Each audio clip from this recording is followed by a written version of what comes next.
Good afternoon, everyone. So we came in here thinking we're brilliant and had exceptional ideas, but it seems that most of the things we wanted to share has already been said.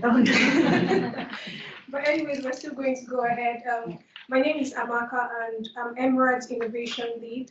It's a shared role with Health Innovation East Midlands, and I'm responsible for driving imaging innovations across the network, as well as leading EMRAD's efforts to create a data management and governance structure. And I'm here with my colleague, Sir. Good afternoon, everyone. I'm Sabia Ali. I'm a project manager at EMRAD, and I'm going to start talking about some of the critical factors to think about when procuring AI and our experience as a network in navigating the process. So, again, spoiler alert, nothing new here. Susan did a fantastic job in sharing something similar. Amaka and I love Garfield. Right? So we were really excited to buy a plush Garfield toy, but when it got delivered, it wasn't quite what we expected. So I'm sure some of you here have had similar experiences. Where you order something, been really excited, waiting anticipation for delivery, and it comes and it's a bit disappointing. And these are the sort of things that we want to try and avoid during the procurement process. Do we have any impulse buys in the room today? I've been guilty of that. Yeah, absolutely. You see something shiny and you want to get it, but you don't think about it too much in advance. So this isn't different from what we're seeing in procuring of AI solutions. To be honest, it's not just AI solutions, it's probably non-AI solutions as well across trusts. There is a disconnect between what we expect and what actually gets delivered in the end. Or you'll have many solutions that look fantastic, that look amazing during, when AI providers come in and do a commercial sort of selling, they'll say it's amazing. You'll want it, but when it gets delivered, it's less than what you expected. So, thinking about critical factors for procuring AI or any tool, we need to take a step back and really think about actually what is it that we are trying to achieve. What are the gaps that we are trying to fill or fix, and are you the only trust, with the same problem? There might be other trusts in the area and actually that problem as well.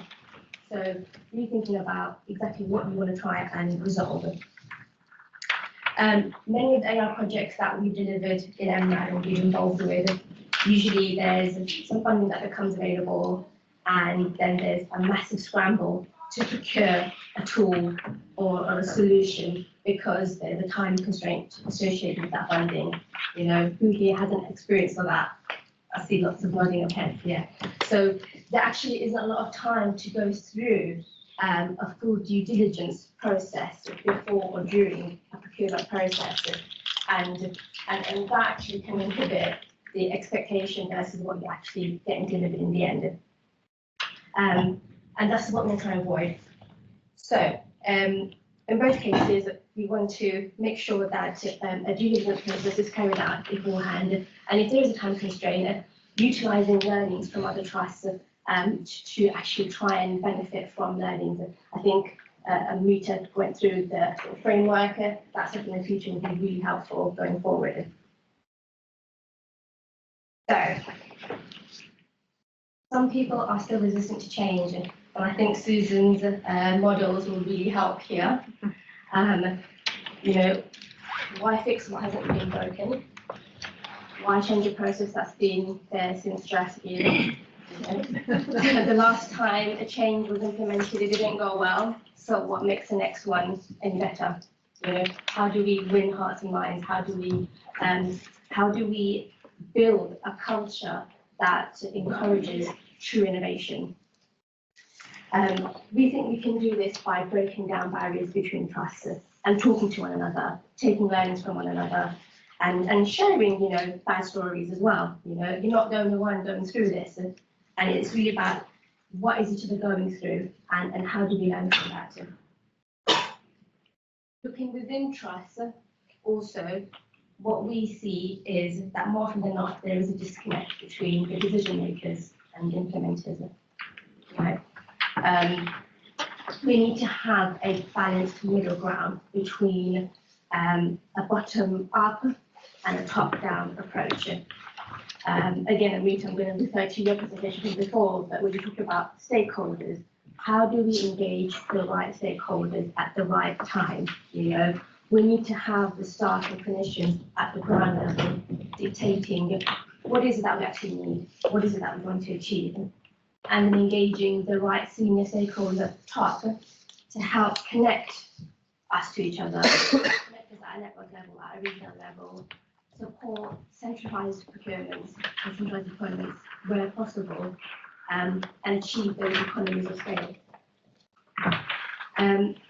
We also need to think about the technical factors, things like interoperability, and Harris was able to go through that in a bit more detail than I could ever do, and it was really helpful to read listen to that, Harris. But things like how easily do multiple systems talk to each other? You know, they actually don't. You'll find, you know, when you start talking to suppliers, you'll be really surprised actually how little they talk to each other. And then you go into a conversation about, okay, well, how much is it going to cost me to get them to talk to each other?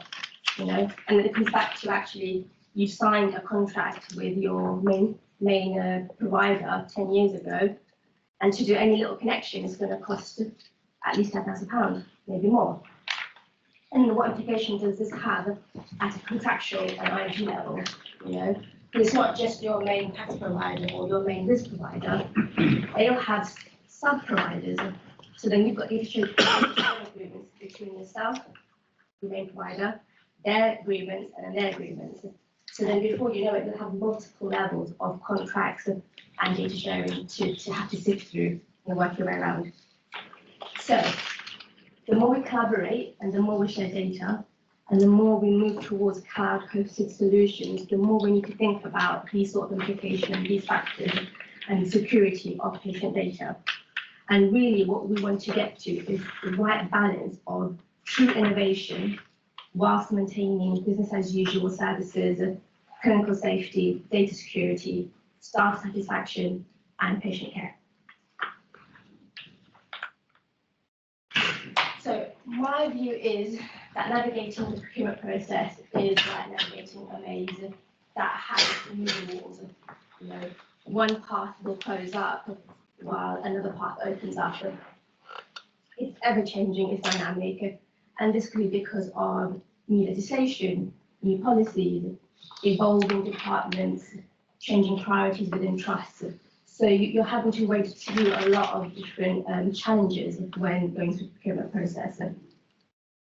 Our experience as a network is that there isn't a one-size-fits-all approach. You know, all trusts are different, they differ in size, they have individual governance processes, different strategic priorities, where the priorities may be the same or similar, they may be on different bus routes because they've got EPRs going in or they've got something else, a large digital project that's going on. So it's actually how do we, even at a network level, bring our own trusts within a network who are all at different stages to the same level so that then we can procure together and go through this process together. No surprise, I would suggest, or we suggest, that using the network is the better approach, right? It's not perfect, it is still evolving, and we are still working through things, as evident from a lot of the speakers this morning. But what it does is open up for opportunities for collaboration, learnings, and more than likely, you won't be the first or the last trust to go through a certain process, right? So why reinvent the wheel when you can steal your neighbours, you know? So it just makes sense. And this isn't a new concept. We're doing this now as networks, you know, and it's working. We can see the benefits.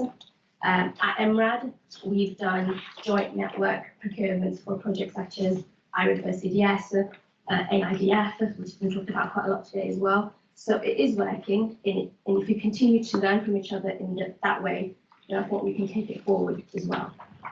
I'm going to hand it to Amaka now. Thank you. Thank you so much, Sam. So, first of all, I would like to say that it wasn't really surprising that the survey results showed that not a lot of people have a business toolkit. Usually when you're procuring, you would have a business case first and then procure subsequently. But given the fact that AI is a very complex area that is evolving, we find that we're doing it the other way around because we're trying to generate that evidence and confidence to integrate it in our system. But before I dive into the complexities, I'd like to take a step back to actually talk about business case fundamentals and how it's in the context of AI. So first of all, business case, what case are you making for AI? And I think Amrita alluded to this initially in her first presentation. There are a lot of questions and elements you have to consider. How do you show that this is going to yield returns, that the investment you're making in getting this AI is worth it? And besides that, how do you show that this is commercially and economically feasible and viable? How do you show that you have sufficient resources in terms of management? How do you deal with the fact that there might be changes and disruptions that might come with AI, and is it really worth it at the end of the day?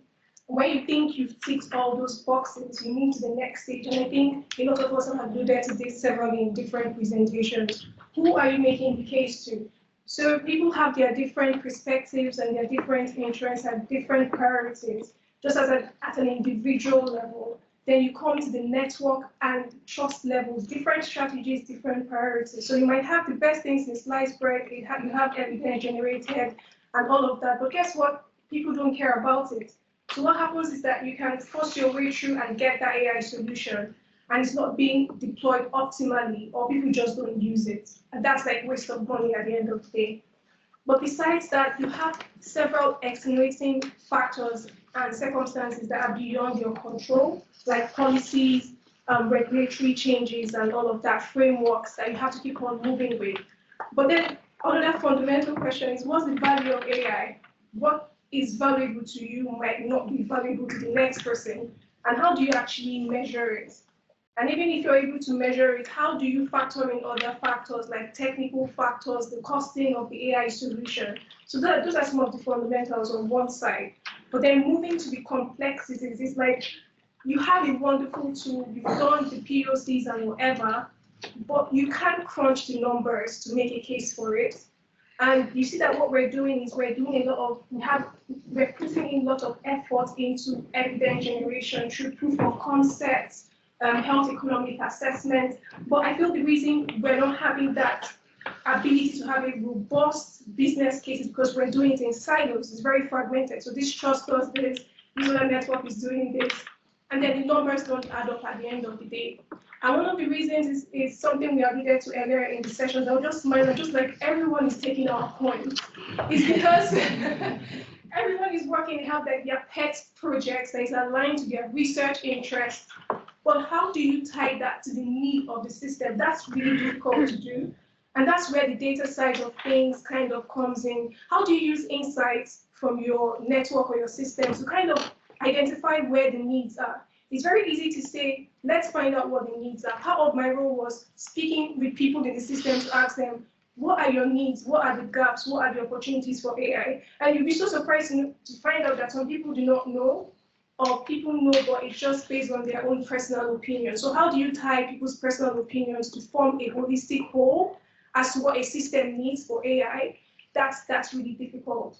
So while we're doing all these things, the clock is ticking, tick-tock, and it seems like you're putting in so much effort and you're seeing anything at the end of the day. But what about the technical considerations? People come in and say, oh, it's free. There's nothing is free. Nothing is free at the end of the day. There's always a cost attached to it. The time that the clinical workforce puts into making sure that that AI solution gets to somewhere, or the fact that you might need to tweak things here and there, how do you factor that into your calculation at the end of the day? And because it's working now doesn't mean you wouldn't need to make some adjustments in the next 3, 4, 5 years. So as we start doing audits and doing all those evaluations, how do we also factor that into our business case? So those are some of the considerations And that's what makes it really difficult. But we just have to do things as it comes. So even though the clock is ticking, we still understand that we have to be very careful about the way we go about it. And then just to give you an example, in EMRAD, we worked with an organization called Chiron on their breast screening to AI solution called MIA. And we've been working with them for a couple of years, right from when they were conceptualizing to the point where they are evaluating. And guess what? We still don't have a business case. It's been going on for, yeah, but it doesn't mean they haven't put in the effort. It just shows you how complex it is to have a business case and the fact that there's several other factors. For instance, there's some certain countries that allow AI to be used as the sole reader, like eliminating the need for 2 readers or 2 radiologists, but that's not the practice here. So they might be able to crunch the numbers, but it will be harder for us to make that case. So just going back, we also have to be mindful about what we are looking for, because sometimes it might not be numbers, it might be something that I think Amrita alluded to, it might not be something quantifiable. It might be patient satisfaction. It could be that it releases time for other people to do stuff. But you just have to be sure of what your metrics are and what you're measuring. And sometimes we don't have that. So what does the future look like? Just take note of some of the things that I have. Maybe there's a quiz and a prize, but I'll be discussing those elements subsequently in the slides. So yeah, I don't know if any person can, relate with what I have on the screen. Who is the yes parent and who is the no parent here, please? Yes, no. So basically, this is what we see. Kids take advantage of communication gaps and loops. So if they ask you and you say no, they go to the next parent and the next room and get what they want. That's exactly what's going on with AI solutions. So it's like vendors go from trust to trust, selling their solution. If one person says yes, within the same system, another person will say no. So that shows that the approach we're using currently is not helping us in developing a robust business case, because we're working in fragments, we're working in silos, we're expending so much resources, doing the same thing over and over again. So imagine a situation where we're speaking with each other, we have a sense of what the use cases are, we're aligned with our strategy, and we kind of work in segments where, okay, we know that this is the use case, so we invest this amount, on that person focuses on that thing, and then we come back and that way we're utilizing limited resources in a more prudent way, and we're getting more out of the money we're pumping into the system. So this is what we're doing now, and this is what we should be doing. We should be working towards collaborating, being more strategic. We should have a clear sense of what's the vision. You don't, like she alluded to initially, you don't buy things because it's shiny, you buy it because there's a need. So what's the need in the system? What is this going to solve? What are the alternatives? And why is this the best solution at the end of the day? You have to make a case as to why you're doing what you're doing. So we need to be more strategic. We need to have a vision. We need to be aligned. We need to know what the needs are. We need to start leveraging on data. I'm hoping that with the work that is being done with SDEs and some national SDEs, we'll be able to use data to be more precise on what our needs are and move towards more pooled procurement models. We've already done that before with PACS. I think we need to start doing that with AI. Identify the underlying trend across system, and then get that benefit of economies of scale by working together. Because at the end, if you think about it, who are we doing this for? I think we're doing this for patients. So regardless of how tough it is and how convoluted the journey is and the changes that come with policies and regulations, we need to focus on the things that we can control and do them really well, and then leave the things that we cannot control. Because at the end of the day, we want our patients to get the best out of these tools. So yeah, going back to Garfield, Sam and I love Garfield, and we're hoping that we get to the point where the things we're procuring meet the needs that we have in our system. We want to get something, order something, and have it delivered the way we imagine it. So I hope this is really helpful. Thank you very much for listening.